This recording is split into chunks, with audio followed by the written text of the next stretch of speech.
Yo, what's going on, Dragon Ballers? Welcome back to another video. In today's video, we're going to be talking about the card that green needs in order to become meta. This is kind of jumping off of yesterday's video, and now my brain is going down all sorts of Dragon Ball Super rabbit holes. So today is going to be purely speculatory and kind of fun, to be honest, where I'm going to come up with a card design that I think would really help green jump back into the meta. Bandai, if you end up using this idea, I don't need any payment for it. Just some props would be cool. You know, shout out Crossfield TCG for this card idea. That'd be pretty awesome. But anyways, we're gonna get into this. If you guys are new here though, make sure to subscribe, hit that bell so you never miss a video. And if you guys want to help support the channel, there are tons of ways to do so down in the description as always. But today, I just dropped a new Patreon article. We're talking about the format as it is defined currently 1 month into Zenkai. So if you want to see why the top decks are the top decks and what other decks can possibly do to combat this, or why other decks are maybe not so good, we're talking about all that kind of stuff in today's article if you want to check it out. Oh, and one thing I should have mentioned, by the way, some of you guys in the comments are probably gonna call me insane for the card I'm going to recommend in today's video. But anyways, let's jump right into this. So firstly, I want to point out that it seems to be the case that for several sets now, green has been getting cards that seem good on paper or seem good in a vacuum. They seem like really strong cards. Like the Faded Rivals are very powerful cards. It's a very strong duo that came out. You have barrier removal, you have cheat play. First of all, the underlying thing about Goku is that you can put your Paraguses back into the deck, so if you're ever able to shuffle, you can redraw those Paraguses, which is really strong. And then Piccolo Jr. just one-shots a Unison if you can generate enough Z energy. But I will say, it's tough with the current green leader pool to generate a ton of Z energy. I mean, there's just no leader like SS4 Gogeta or Sin for green that stacks up Z energy for absolutely free. But still, these are very powerful cards. Dormant can be a good card. I know that like in yesterday's video and even in today's article, I kind of just dumpster all over Dormant, but it could be good if green drew more and the hand tax wasn't as bad. Today's card that I'm going to recommend is actually going to fix that problem, so Dormant might be a little bit better. But I mean, we've just seen cards over the past several sets that seem good for green, like you know, Charismatic's one of them, the new Piccolo Unison's one of them, Rebrand from a while ago. Green has a lot of good cards. For some reason, there's just been no leader to kind of come together and facilitate what green wants to or can do. And I guess you could say green has like multiple identities.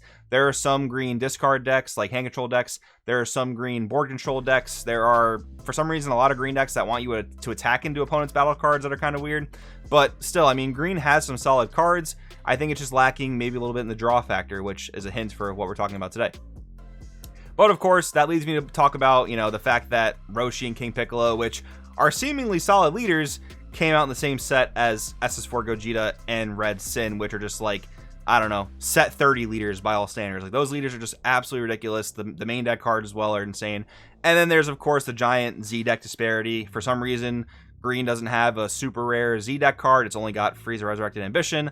And going back to a previous video I did, you could talk about the Faded Rivals being green's Z battle cards, but they're really not, because in red, I don't have to draw Rush Attack Vegeta. I can just play it whenever I want.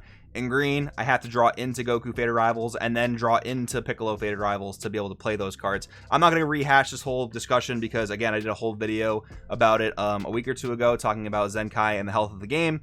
And there's huge disparity between green and red and some other colors that just doesn't make sense to me, but it is what it is. So going into the card I want to talk about in today's video, we are pulling our inspiration not only from Dragon Ball Super, but from another game. And again, I know that this coming up is going to cause a lot of people to cringe, a lot of people to call me crazy in the comments, but hear me out while I try to create this argument. So today's card that I have, you know, crafted in my mind for green to come back into the meta is one based off Lord Slug Super Namekian, which many players despise. I mean, it's definitely a rogue card in a rogue deck at this point. Really, the only successful deck that's playing it is Trunks Vegeta, Yellow Trunks Vegeta. They've pretty much adopted Slug into most of their main decks from the top cut list that I've seen. And it is really good because the thing about Slug in this game in particular is that it prevents cards from being played that have drawing as part of their cost. So like in the Yellow Trunks mirror match, if I want to evolve into my Trunks blocker or my Vegeta that KOs anything in rest mode ignoring barrier, I actually can't play those cards by evolving because it's part of the evolve cost to draw. That's a very similar reason as to why this card is very, very good against SS4 Gogeta, because they can't fuse into their 8-drop because it is a cost to draw 1 if you are to do that. And that's such a funny thing because adding drawing as part of a cost is it's just counterintuitive to the word cost itself. Like, that's not a cost, it's just a pure benefit, except for when you're facing down Lord Slug Super Namekian. So that's a pretty interesting thing there. And the other card that we are basing our design card off of today is Max C. If you guys never played Yu-Gi-Oh, that's totally fine. This card is a banned card in the American TCG Yu-Gi-Oh format because it is just that powerful. Basically, once you activate it, whenever your opponent plays a battle card by a skill, that's just a Dragon Ball Super equivalent, you draw a card. So that's the main equivalent of Max C in terms of Dragon Ball. And the card I'm going to show you guys today is a combination of these two. So let's get into the start of the card that I've designed here. So Green Savior. This name is just a work in progress. So could be literally any character in the game. It could be Mai, it could be Shu or Pilaf, it could be Turles, it could be literally anyone you want it to be. And Green Savior, that'd be pretty cool. If this ends up being the name of a card, like whatever character, Green Savior, again, Bandai, just shoot me the props, man. Don't need a paycheck or anything. That'd be awesome. But anyways, so the card in my head, at least, is a 2-drop. It's got 10 or 15k power. I think for what the effect is going to be, which is kind of the suspense I'm building up here, I think the power should probably be 10k, but if we really wanted to overtune it because green has just been so bad for so long, we can make it a 15k. It's definitely going to have barrier. It might have deflect. That might be a little bit too good, but let's be honest. The only thing deflect is stopping in modern Dragon Ball Super is Godsling Technique Trunks for the most part, and all blue decks are pretty much not playing a Unison until turn 3 or beyond. So since this is a 2-drop, it gets under blue's Unisons anyway, typically. And the only other thing would really be stopping, since it has barrier, you know, Yamcha wouldn't affect it, nor would Videl. You could hit it with things like Vegeta Prideful Transformation, which would give yellow a better way to kind of deal with it if you as the green player just wanted to sit this card in active mode the entire game. So it probably doesn't have to have deflect, because the effect I'm going to give it is probably going to make it pretty overtuned. But yeah, for all these things that I'm putting here, by the way, guys, on the card, let me know in the comments below whether you agree or disagree with a certain stat. So if you think it should be a 4-drop for how powerful it is, or if you think it should be a 5k battle card, or no barrier, no deflect. I mean, if this card had no barrier, it'd be totally unplayable. So I think it has to have barrier. But if you disagree with any stats or any effects, drop that down in the comments. We'll talk about it. I think it's just really more of a fun video than anything. But I do think this card is going to help green come back into the meta, because the effect text is going to say, auto, when your opponent plays a battle card by a skill, draw 1 card. Okay, so you can see the influence from Max C. Just like I said, the Yu-Gi-Oh equivalent to DBS would be when your opponent plays a battle card by a skill, draw 1 card.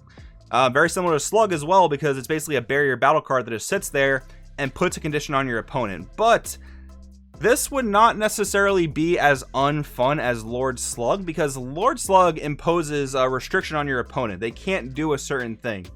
And whenever that's the case in a card game, especially Yu-Gi-Oh, which is just full of these types of floodgates, that presents a very, very unfun, you know, player experience or player environment, where you're basically telling your opponent, no, you cannot access this facet of the game. That's just not allowed because of my card effect. This is different because it doesn't restrict your opponent in a certain way like Lord Slug does. It just benefits you if your opponent implements a certain strategy. But the reason I think this card will help green come back into the meta is because every single deck, like literally every deck, I'm pretty sure, plays battle cards by skills. So this could be a card that can help green's big problem of just not drawing nearly as much as these other decks, while also just giving it a very niche, like anti-meta or rogue slot that it can fulfill. I think this would be a really cool card for that type of thing. Again, like with this effect, it could just be a 10k battle card that you play, very similar to the blue barrier Goku that I can't remember the name of, that came out in like set 5, basically preventing your opponent from attacking with 2 or lesses. If you guys know the name of the card, drop it in the comments. But yeah, it could be statted like that card to where it kind of just sits there and poses an issue to your opponent. Now, I do have some other things here that could, you know, potentially balance the card further. Should it be once per turn on the auto? Probably. I mean, the funny thing is, like, your opponent could potentially deck you out if this card was not once per turn, because the auto would have to be met every time it triggered. So if you're playing against SS4 Gogeta, for example, in the late game, and they just go like +2 Unison, play a guy, swing leader, play a guy, combo, play a guy, they could potentially deck you out, which is kind of funny. So there is like a punishment if this card was not once per turn, but realistically this card is probably a bit too strong if it wasn't once per turn, so maybe it has to be once per turn. I don't know. I'll leave that one up to you guys. It could also have a bond requirement like Lord Slug does, and that would be another way to add balance to the card as well, so I'm not opposed to that by any means. Does it need to do anything else? Can this card purely just say like auto once per turn when your opponent plays a battle card by a skill, draw one? Maybe if you want to even add the bod requirement there. When you play it, can it KO a guy 3 or less? Can it make your opponent discard a card?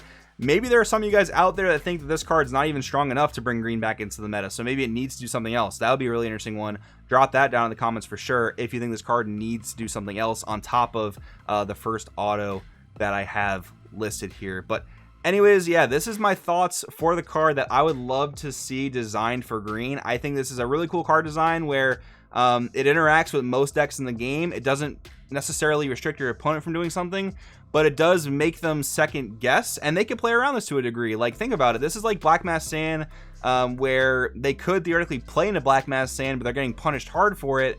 This card, honestly, probably punishes a little bit less severely, albeit it's affected by all battle cards played by skills, not just 15k or lesses like Dark Power, Black Mass Sand. But it gives your opponent like a decision to make. Do they want to only play one guy by a skill per turn? Do they want to just go full out and make their board and then just put it on you to deal with it? And by the way, what I mentioned earlier, I guess I should wrap it all together. If this card was a thing, Dormant would probably be much, much better because you'd be plussing way more cards in green. Therefore, discarding the card for Dormant would not be as bad. But also, if you don't have a blocker or some other means of stopping the damage once that attack comes through from Dormant, you can combo a few cards and not really worry about your hand becoming near zero because you've drawn cards off this thing. So yeah, guys, obviously the character you decide to pick it as would have to, you know, that would determine whether or not it's searchable or not searchable. Probably one of those cards to not be searchable because the more benefits you add to it, the more broken it becomes, and this is probably gonna be like a $50 super rare. But anyways, hope you guys enjoyed this little thought experiment with me. Let me in the comments below anything you're thinking about this. Thanks for watching, and I'll see you guys in the next one.